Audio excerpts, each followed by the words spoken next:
In today's video, I'm going to show you how I created this koala bear out of coloured pencil with an airbrushed background. I'm Jackie from Jackie Brown Creative, so let's get on with the video.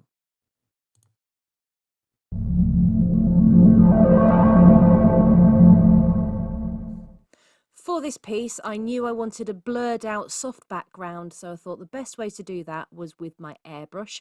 I'm very new to the airbrush, so I don't have many tips for you on that, other than I just layered slowly with my different colours and built up to my darks and then went back over them again in different layers when they weren't working as I wanted to until it looked like I wanted. After I finished doing the bit that you're seeing now, I did go over again with a circle template to give it a more bokeh background, which is more the look I was after, but I forgot to film myself doing that. So when that comes up, that's what happened. I've got some frisket over my actual drawing that I wanted to be in the foreground because colour pencil won't go over the airbrush acrylic that well. So I'm just pulling that off now, as you can see. So I did start off on the other branch that you can see has got a layer on it, but it was really blurry. So I decided that as I've got 3 more branches to do, I'd go onto them and you'd see exactly what I'd done anyway.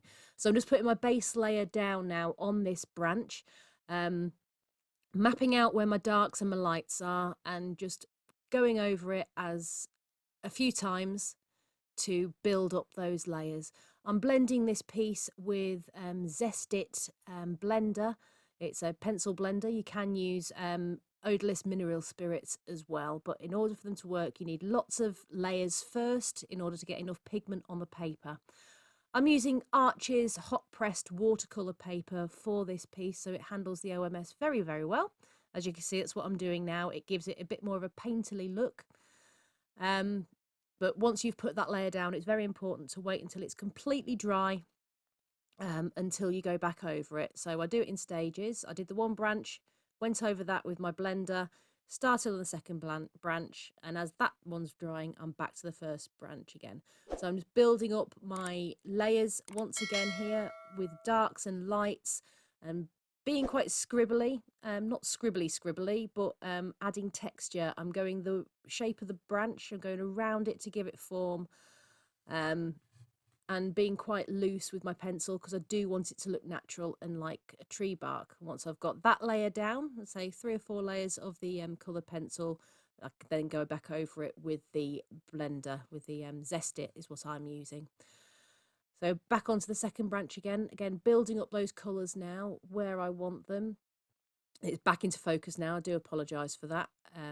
You can see a lot clearer what's going on now. So the good thing about using the Zest blender or the OMS is that you can, to some degree, add some light back over your darks again. So not completely white, but you can add some texture back over it once you've done that. As long as you're using a light hand, you should always be using a light hand with coloured pencil because otherwise you're going to really struggle to get any layers in because you'll do what's called burnishing, which is another way to blend, but on this one, that's not what I'm doing.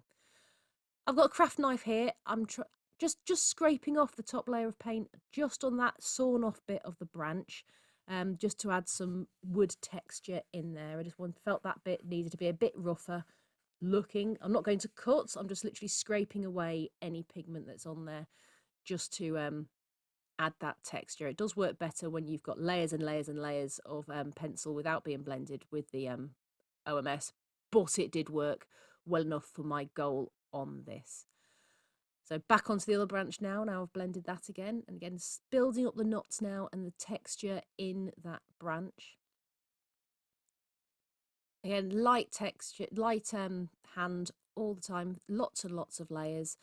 And just keep on layering until it looks the way you want. If you're using a light hand, you should be able to put a good many layers on here. And so you can go back over where you're not happy or it's not quite looking as you wanted it to do. And then again, blending over that once again with that Zest It. And back to the other branch. And so it's just back and forth and back and forth until it's as dark as you want it to be and with as much detail as you want it to be. And if something starts looking as you want it, don't feel you do have to go over it with any blender. Once it looks how you want it, you can leave that be. Don't feel that every single layer needs to be completely blended out, because it really doesn't. I'm now going over to the branch underneath the koala now. I'm starting off with a cream, but I'm layering like it's a yellowy cream, very yellow colour I had, and I didn't want it to be yellow. I didn't want it to be that cream, so I'm using a very light purple over that as well, because that will neutralise the yellow. Because on your colour wheel they are opposites, so they kind of give you a very neutral tone when mixed together. And that's what I'm doing to get the colour that I wanted for the base of my tree. So same process again, light layers, building up, blending it with the Zest it, and then back in again to the next section, building up my darks first. I wanted this tree was ever so slightly different texture to the other tree in my reference photo, so I'm building up the darks on this one first, because it's quite the wood's chipping off this one. I also upped the colour saturation than was in my photo. There were purples and blues underlying the colours in my reference photo, but I've hyped them up for my picture because I thought it would look better. And I thought it would look nice. So that's the good thing about being an artist, is that you can choose to do that for what you think is going to look best for your piece. So back onto this other branch now, as I've blended the other one. Again, as I say, wait for the OMS to dry. If you don't wait for your blender to dry and you go over it, you're going to damage the tooth of the paper, and you're going to damage the paper, which is going to limit the amount of layers that you can put on that paper. So always wait for it to be completely dry, so you can either walk away, have a cup of tea, or work on a different section depending on how you like to work and what works best for you. So I'm building up. I'm using blacks as well as purples, but I don't use black on its own, because if you use black on its own, it gives you a very, very flat look. So I've always got something underneath and on top of black if I do use my black pencil, to give it a nice, dark, rich colour. As I say, on its own, black is quite flat. So on the leaves, I'll be working on them in a moment. That one leaf at the bottom of the tree, it's at least 3 different colours. As with everything else, leaves aren't just one colour green. It will give you a very flat look if you stick with one colour. So I've always got a light, a medium and a dark at the minimum.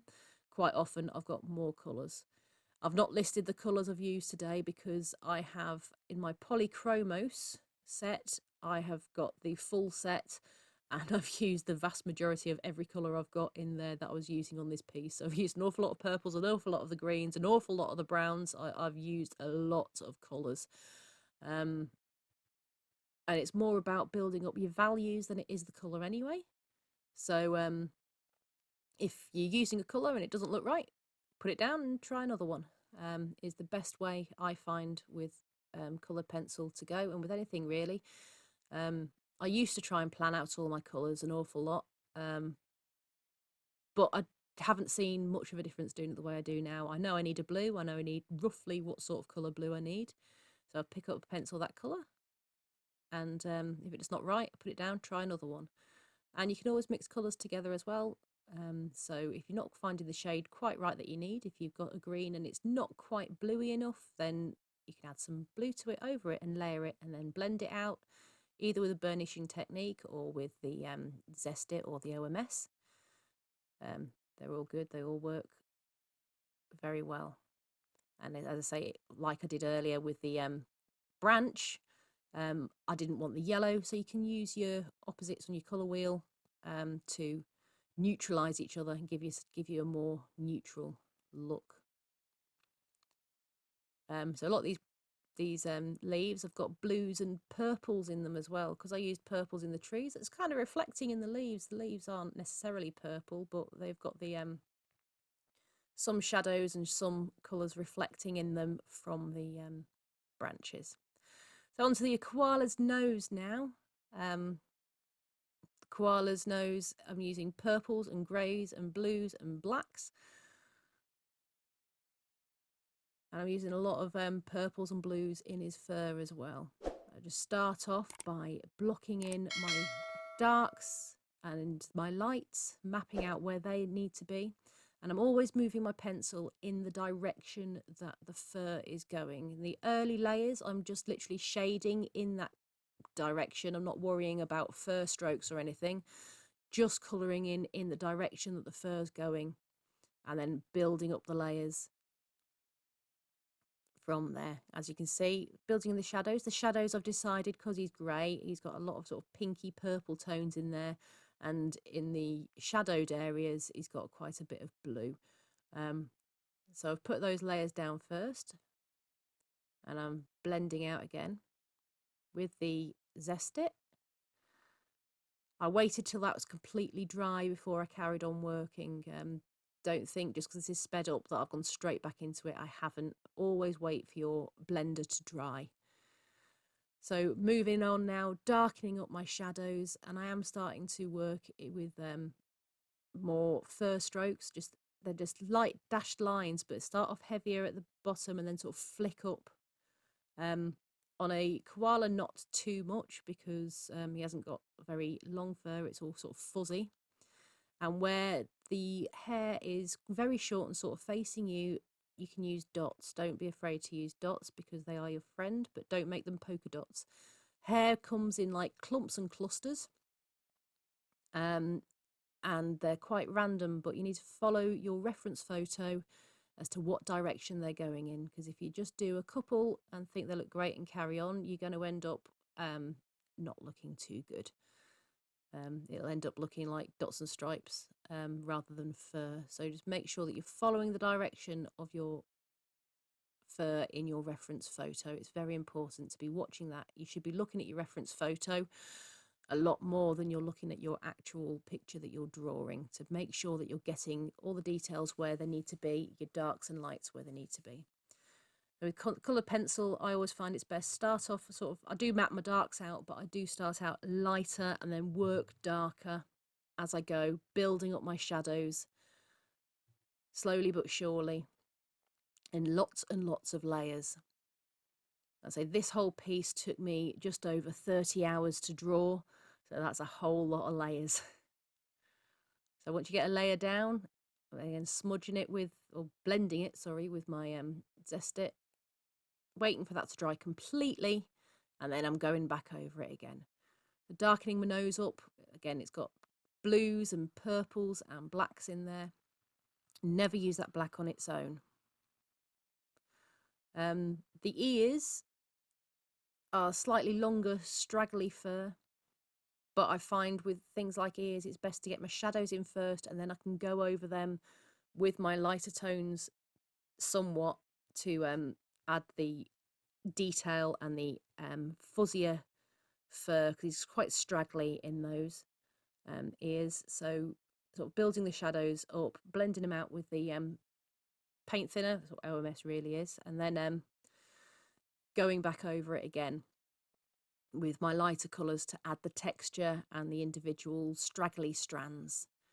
And don't make all your hair go in absolutely the same direction. Watch your reference photo. If the long hair is all going in exactly the same direction, it's going to look very fake and straw-like. Hair has messy bits, for want of a better word, so keep an eye out for those.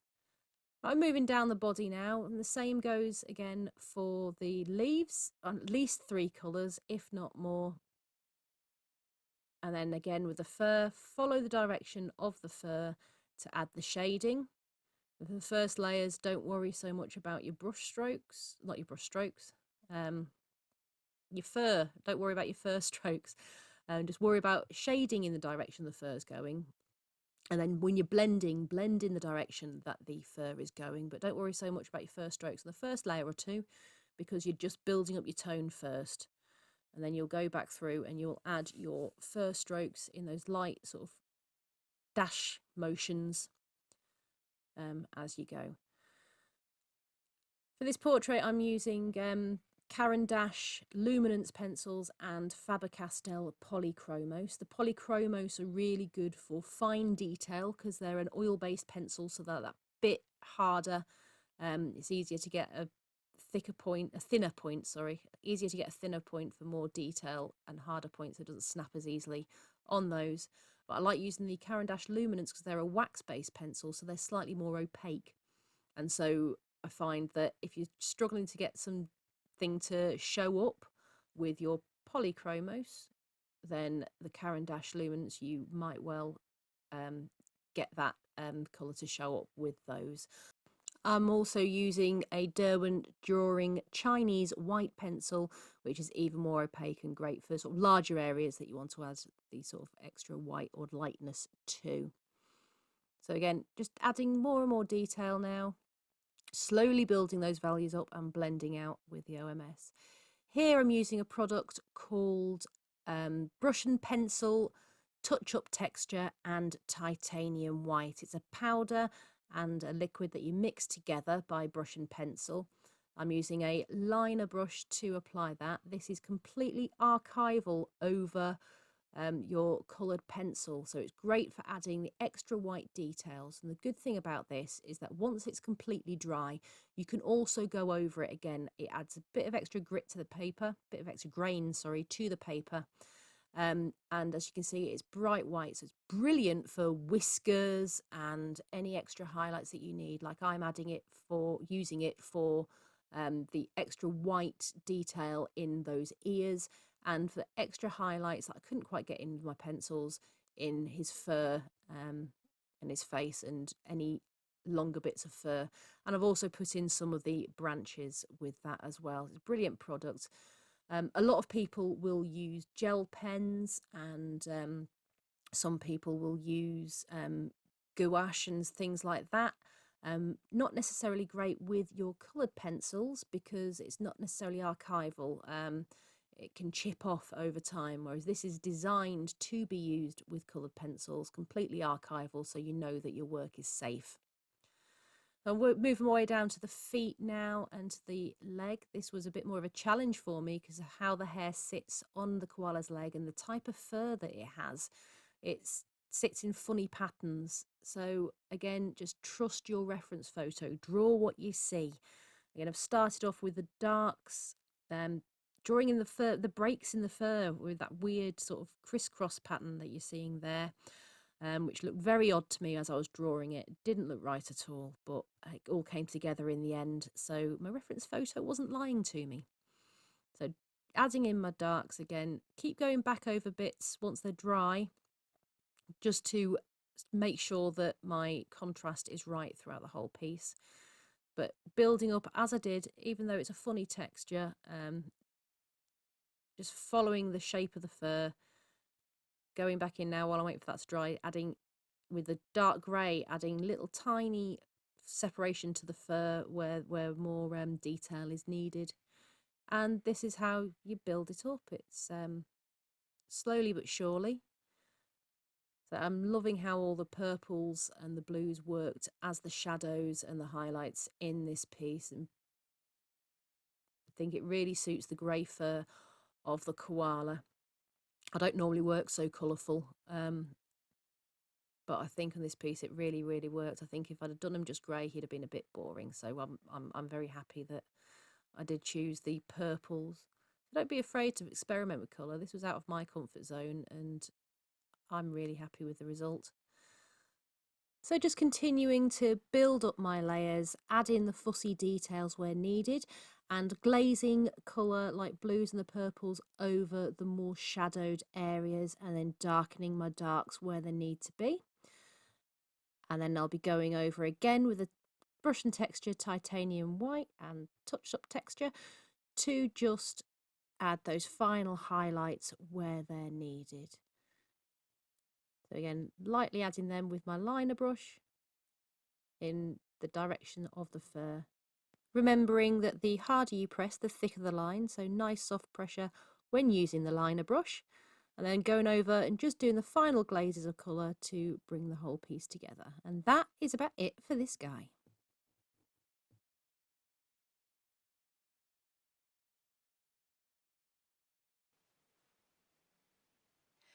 Thank you for watching. I hope you found this video useful. If you did, please leave me a thumbs up, and if you're new here, please subscribe. You can also click on the bell icon. That will keep you notified of any new content that I post. For now though, that's it from me. Bye guys!